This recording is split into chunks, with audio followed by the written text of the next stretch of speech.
నమస్తే. Welcome to Andhra Prabha. నేను నాగేశ్వరి. దేశంలో కుంకుమ పువ్వు ధరలకు రెక్కలొచ్చాయి. దీనికి యుద్ధం సెగ తగిలింది. సరిపడినంత సరఫరా లేకపోవడంతో రిటైల్ మార్కెట్లో కేజీ కుంకుమ పువ్వు ధర 5 లక్షలకు చేరింది.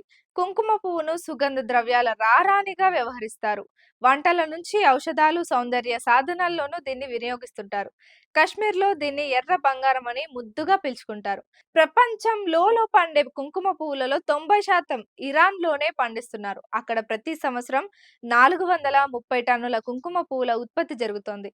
ఇజ్రాయెల్, గాజా యుద్ధంలో గత కొన్ని నెలలుగా పశ్చిమాసియాలో ఉద్రిక్తత పరిస్థితులు నెలకొన్నాయి. దీంతో ఇరాన్ నుంచి కుంకుమ పువ్వు సరఫరా భారీగా తగ్గిపోయింది. దీంతో దేశీయంగా దీని ధర విపరీతంగా పెరిగింది. మన దేశంలో కుంకుమ పువ్వును అత్యధికంగా జమ్మూ కాశ్మీర్‌లో పండిస్తారు. ఇరాన్ నుంచి దిగుమతి తగ్గడంతో దేశీయ వర్తకులు, ఉత్పత్తిదారులకు డిమాండ్ పెరగడంతో ధర భారీగా పెరిగింది.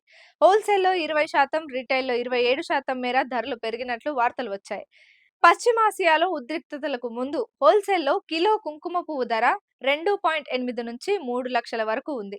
ఇప్పుడు ఈ ధర 3.5 నుంచి 3.6 లక్షలకు చేరింది. రిటైల్ మార్కెట్‌లో కేజీ ధర 4.95 లక్షలు పలుకుతుంది. 70 గ్రాముల బంగారం ధరకు ఇది సమానం. మన దేశంలో ప్రతి సంవత్సరం 60 నుంచి 65 టన్నుల కుంకుమ పువ్వుకు డిమాండ్ ఉంది. ప్రపంచవ్యాప్తంగా పండే దానితో పోలిస్తే కాశ్మీరీ కుంకుమ పువ్వు ప్రత్యేకమైంది. కొన్ని సంవత్సరాలుగా దీని ఉత్పత్తి తగ్గుతూ వస్తుంది. ప్రస్తుతం మన దేశంలో కేవలం 3 టన్నుల కంటే తక్కువగానే దీన్ని ఉత్పత్తి చేస్తున్నారు. దీంతో దేశీయ అవసరాలకు దిగుమతులపైనే ఆధారపడుతున్నారు.